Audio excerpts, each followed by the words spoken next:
얼마나 많은 생명이 희생되는지 알기 전까진 절대 자라나지 마라. 무더운 어느 여름밤, 제 나라 북경의 외진 마을. 운부 중이던 억산의 노 선생이 갑자기 제자 8명을 불러 모았다. 한때 세상을 뒤흔들던 지혜와 재능의 주인공들. 그러나 아무도 이유를 몰랐다. 노 선생은 20해 전 인연을 끊고 사라졌고, 세상은 그를 잊었으며 그는 마치 세상을 떠도는 그림자처럼 존재했다. 습기 찬 통나무 오두막, 안개 자욱한 산속, 붉은 피처럼 뜨거운 술, 참외의 냄새처럼 매운 향. 모두가 침묵한 그 순간 노인은 입을 열었다. 오늘 나는 한 가지 이야기를 하겠다. 목숨을 부지하고 싶다면 절대 세상의 자랑해서는 안 될 5가지에 대해야. 그 말은 마치 서늘한 칼날처럼 가슴을 꿰뚫었다. 언제나 온화했던 노인의 입에서 처음 듣는 위협적인 말투. 그 목소리는 날이 선 칼처럼 차갑고 또렷했다. 첫째, 재산을 자랑하지 마라. 돈은 사람의 마음만 바꾸는 게 아니다. 도망칠 수 없는 존재들을 불러들이는 법이다. 독림이라는 마을에 주호라는 산인이 있었다. 맨손으로 불을 일궈낸 그는 항상 이렇게 외쳤다. 머리만 좋고 끈기만 있으면 누구나 나처럼 성공할 수 있다. 사람들은 그를 존경했고 질투도 했다. 그러나 아무도 몰랐다. 그가 자산을 자랑할 때마다 그에 가까운 이들이 하나둘씩 사라졌다는 것을. 사촌은 돈을 빌리고 나서 실종됐고, 아들은 이유 없는 우울증 끝에 목을 맸으며, 아내는 한참 간호비던 때 욕조에서 익사한 채 발견됐다. 그러나 가장 소름 끼친 건 죽기 전 가정부가 남긴 말이었다. 도련님, 나눔이 아니었어요. 자랑이었죠. 그리고 무언가가 자만의 피냄새를 맡은 거예요. 이야기를 들은 제자 중 한 명이 떨리는 목소리로 물었다. 스승님, 그게 억울하는 말씀이신가요? 노인은 대답하지 않았다. 그저 한 장의 오래된 그림을 내밀었을 뿐. 황금을 쇠는 남자의 뒷모습. 그 뒤엔 얼굴 없는 남자의 그림자가 서 있었다. 둘째, 과거를 자랑하지 마라. 빛났던 영광일수록 그 재단은 더욱 참혹하다. 전쟁에서 수백 명을 베었다며 매일 무용담을 늘어놓던 장수가 있었다. 그러나 그가 매일 담고는 꿈엔 어린아이의 울음소리가 가득했다. 과거에 장원급제했다며 항상 자랑하던 이는 정작 자신의 자식은 평생 실패만을 반복했다. 제자 하나가 억울한 듯 외쳤다. 그건 사실인데요. 왜 말하면 안 되나요? 노인은 조용히 그를 바라보며 말했다. 내가 과거만을 전리품처럼 이야기하면 사람들은 이렇게 묻는다. 지금을 자랑할 건 없나? 라고.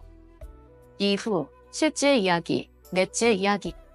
하나씩 펼쳐지는 이야기는 인간의 민낯을 들춰냈고, 제자들의 이마엔 서서히 식은땀이 맺혔다. 그러나 무엇보다 공포스러웠던 건 마지막 5번째 이야기였다. 노인은 끝내 그 이야기를 하지 않았다. 그저 의미심장한 미소만을 지었다. 그 마지막 것을 자랑했던 자는 결국 신사를 넘기지 못했다. 그리고 그의 죽음은 바로 이런 술자리에서 시작되었지. 그날 밤 술자리가 끝난 뒤 제자들은 하나둘씩 아무 말 없이 오두막을 떠났다. 비는 내리지 않았지만 안개는 어깨를 적실 만큼 짙었다. 가장 어린 제자 조역은 도무지 잠들 수 없었다. 머릿속에서 스승의 말이 계속 맴돌았다. 돈은 내 옆에 누가 앉아있는지도 있게 만든다.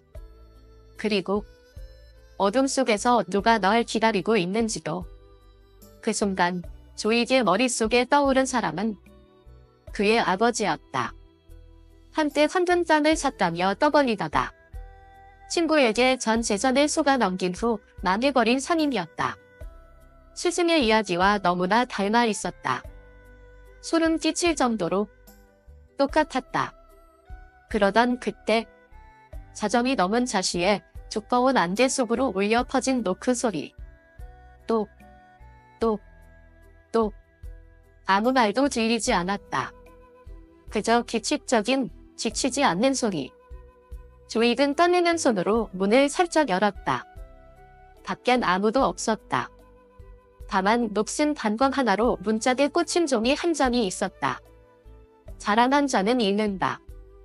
침묵한 자는 살아남는다. 너는 무엇을 택하겠는가? 다음날 아침 산 아래 마을에서 끔찍한 소식이 퍼졌다. 8제자 중 하나인 결표조씨 며느리 조만 결표이 객잔에서 싸늘한 시신으로 발견된 것이다. 외상은 없었다. 하지만 이마에 피로 쓰인 글자 하나가 남겨져 있었다. 자식이 자란이었지? 이제는 자랑할 게 없겠구나. 아무도 입 밖에 내진 않았지만 모두 알고 있었다. 그녀는 늘 말했다. 내 아이는 조정의 고위관이다. 내가 키운 임재지. 언젠가 이 세상을 바꿀 사람이다. 그 사람이 무언가를 불러낸 걸까?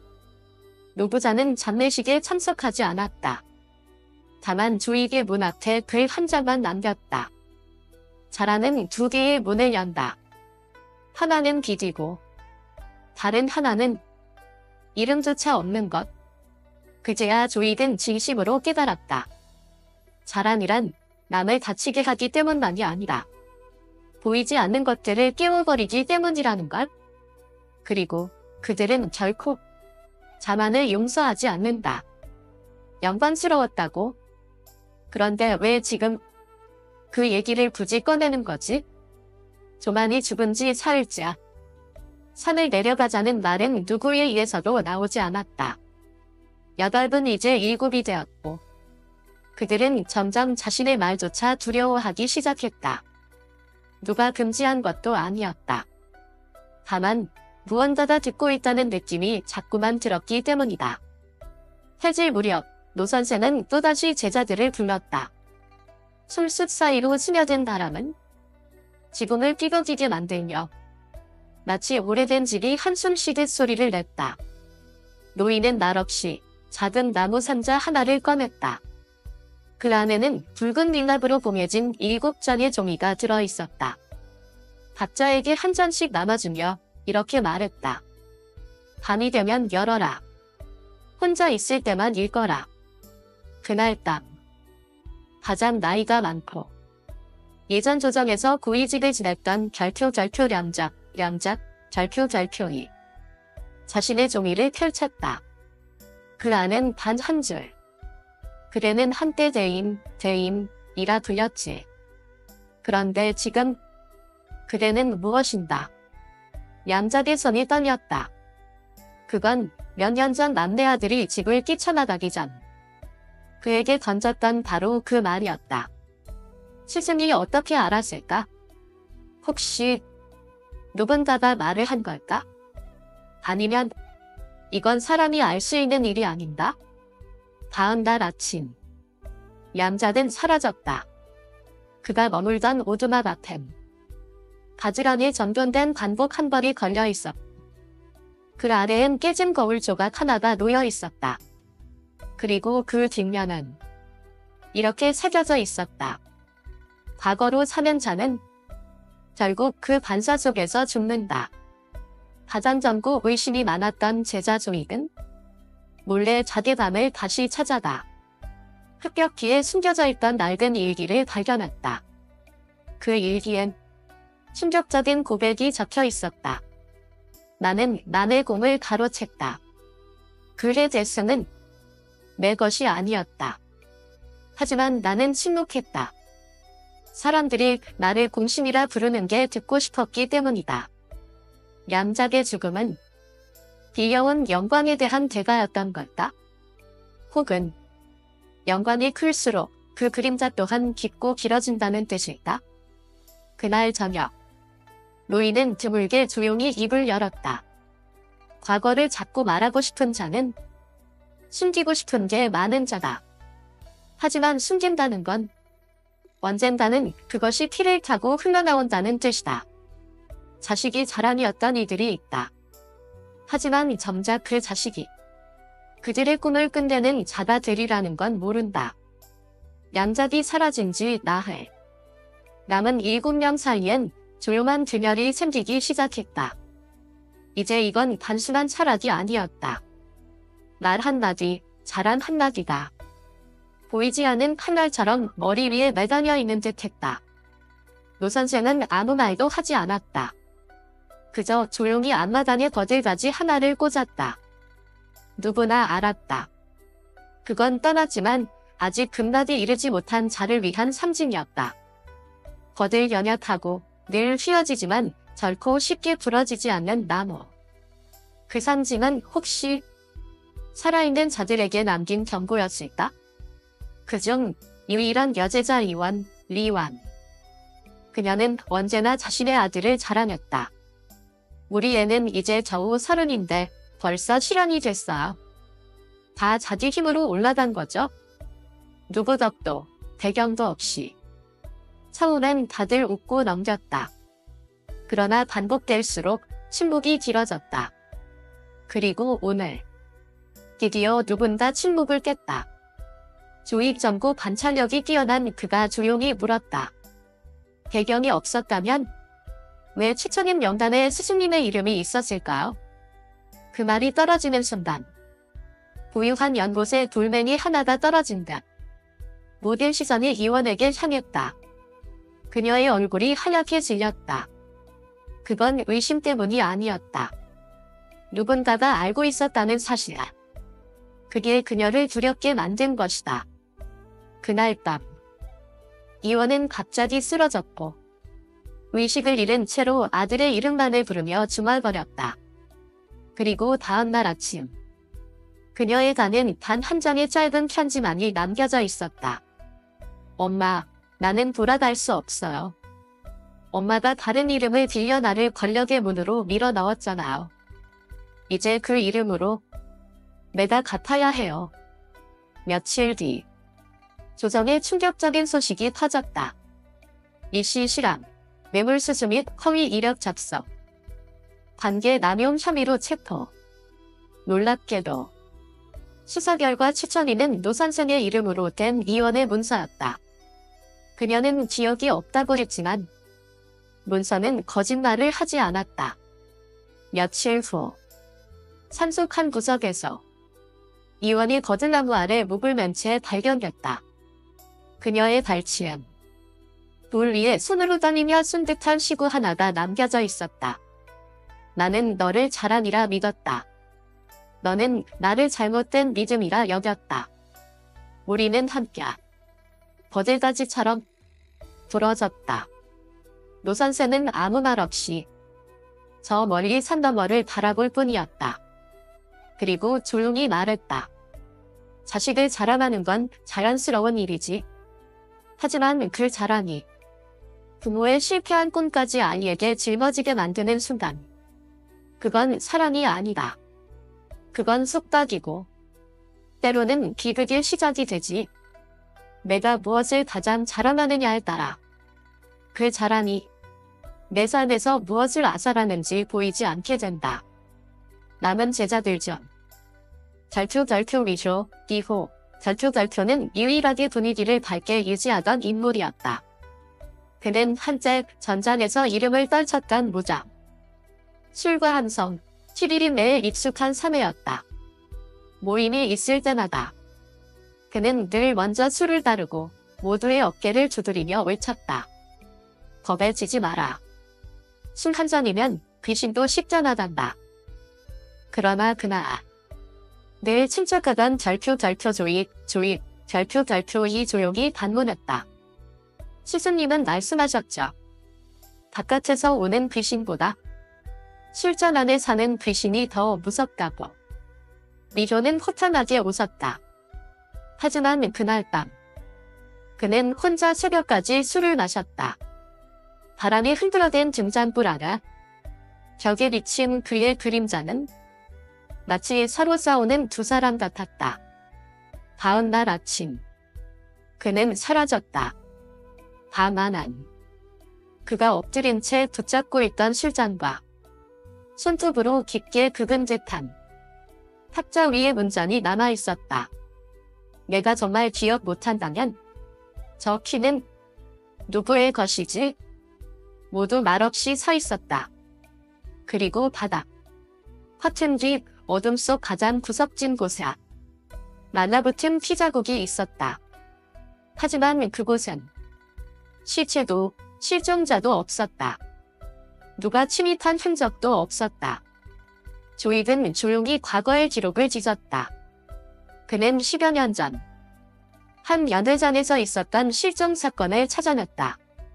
젊은 신병 하나가 사라졌고 그와 마지막으로 술을 나눈 이는 위조였다. 당시 보고서엔 이렇게 적혀 있었다. 두 사람 모두 술을 과하게 마셨음. 다음 날 아침 위조만 의식이 있었으며 실종자는 끝내 발견되지 않음. 그날 밤 조이든 위조의 담으로 다시 들어갔다. 등불은 꺼져 있었고 커튼 너머 어둠 속에서 웅얼거림이 들려왔다. 잊고 싶어서 마신 건데 마실수록 그놈이 더 기억해. 그놈은 아니죠. 커튼 뒤 누군가가 앉아 있었다. 움직이지도 않았고 조이든 밤이 커튼을 젖히지 못했다. 그가 돌아서려는 순간 뒤에서 술잔이 깨지는 소리와 함께 살아있는 자의 것이 아닌 한숨이 들렸다. 다음 날 위로는 사라졌고 그 자리에 남은 건 단 하나. 뒤집힌 술잔. 그 안에는 사람의 이빨 조각 하나와 바닥에 휘갈긴 문잔이 있었다. 넌 잊으려 마셨지? 나는 남아서 기억하려고 했거든. 처음으로 노 선생은 깊은 한숨을 쉬었다. 그리고 조용히 말했다. 술을 자랑하는 자는 자기가 누구를 해쳤는지 제일 빨리 읽는다. 하지만 세상엔 같이 잊어지지 않는 것들이 있지. 아주 오래, 깊게 기억하는 존재들이. 6번째 제자 정교. 그는 말수가 적었고 조정의 수성관을 지낸 후 정사들에게 운전을 가르치던 교관이었다. 모든 제자들 중 그는 단 한 번도 노 선생에게 꾸중을 받은 적이 없는 유일한 인물이었다. 왜냐면 그가 보여준 모든 기술은 늘 완벽했기 때문이다. 정규가 가장 자랑스러워했던 것은 자식도, 지위도, 재산도 아니었다. 30년 무사고 단 한 번의 흠집도 없었다. 그는 늘 웃으며 말했다. 나는 밤에도 말 몰고 산을 넘는다. 나와 함께하는 자는 반드시 무사하다. 하지만 언젠가 노 선생은 조용히 조이에게 이렇게 말한 적이 있었다. 흠집 없이 달렸다는 건 멈춰 서서 내가 누구를 지나쳤는지를 돌아본 적 없다는 뜻일지도 모른다. 그날 밤 노 선생은 정규에게 함께 산 아래 마을로 내려가자고 말했다. 옛 친구의 묘를 참배하고 싶다고 했다. 정규는 당연히 수레를 준비했다. 하지만 노 선생은 고개를 저었다. 나는 버텼다. 오늘 채워야 할 사람은 내가 아니니까. 정규는 어리둥절했지만 결국 혼자 산을 내려갔다. 어둠 속 산길 옆에서 누군가 손을 흔들었다. 젊은 여인이었다.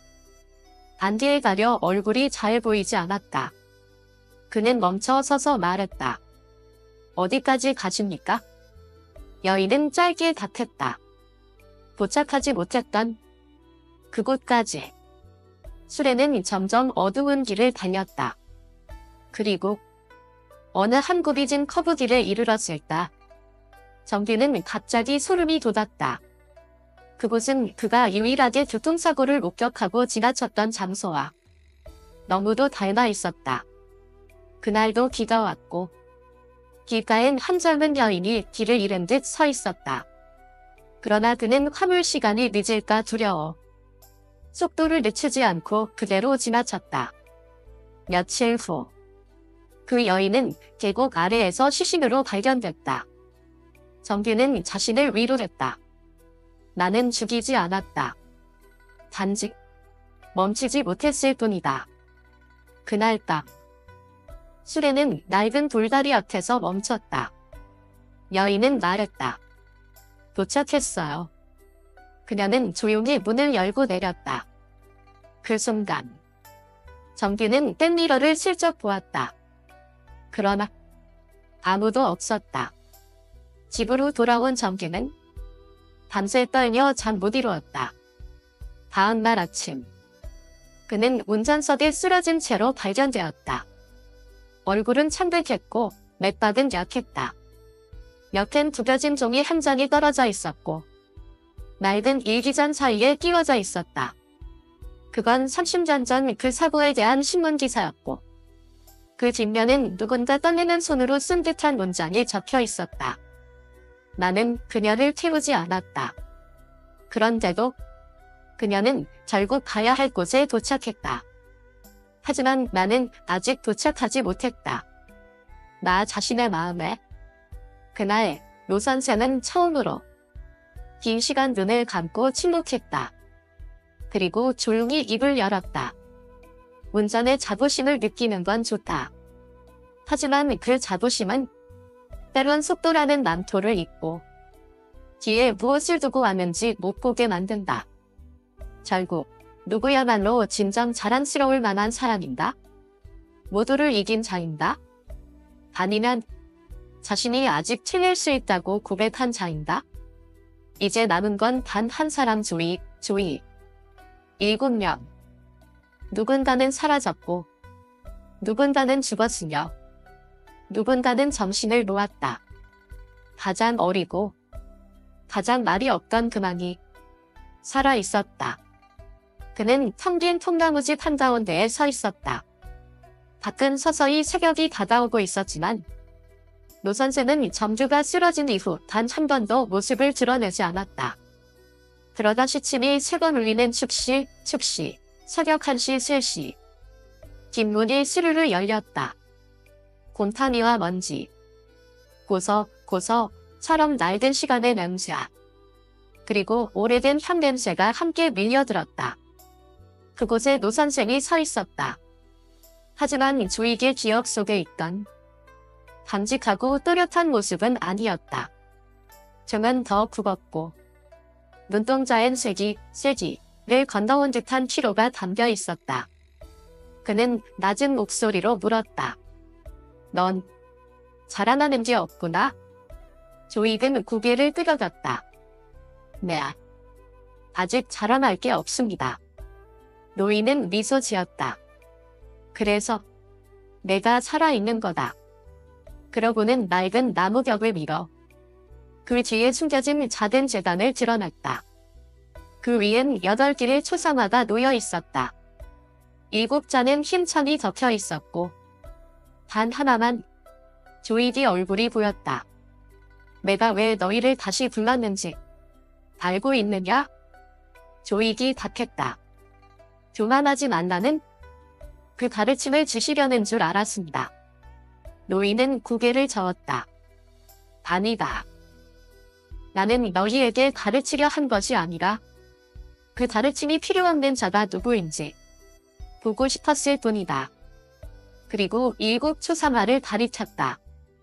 돈을 자랑한 자 돈 때문에 죽고 자식을 자랑한 자 기대 때문에 죽고 과거를 자랑한 자 기억 때문에 죽었고 주량을 자랑한 자 술에서 용기를 찾다 죽고 운전을 자랑한 자 멈추지 못해 죽었다. 노인은 마지막으로 조이를 바라보았다. 그리고 너는 그저 듣고 의심하고 함부로 자신을 정의하지 않았다. 그래서 내가 끝까지 남을 수 있었던 거다. 그는 소매에서 거울 조각 하나를 꺼냈다. 그 거울은 사람의 얼굴을 비추지 않았다. 대신 단 하나의 글자가 떠올랐다. 나. 7명은 자기가 자랑하는 그것과 자신을 동일시했기 때문이다. 자기가 돈이고 자식이고 과거고 술이고 운전이라 믿었다. 하지만 그것들이 흔들릴 때 그들은 자신이 누구인지 잃었다. 조이는 두 손을 모아 고개를 숙였다. 시즈님, 그럼 저는 어떻게 살아야 합니까? 로이는 천천히 미소 지었다. 거울을 재단에 내려놓으며 말했다. 계속 깨우는 사람으로 살아라. 제일 잘날 필요 없다. 자랑하지 않아도 된다. 그저 내가 아직 모른다는 걸 아는 사람이면 된다. 그리고 자랑할 게 있다면 딱 하나. 내가 자랑하지 않아도 괜찮다는 그 사실이다. 그 말을 끝으로 로이는 사라졌다. 마치 처음부터 존재하지 않았던 것처럼. 그리고 해가 떴다. 조이는 텅 빈 집을 뒤로하고 아무것도 지니지 않은 채 걸어 나왔다. 하지만 그 눈빛만은 어제와는 분명히 달랐다.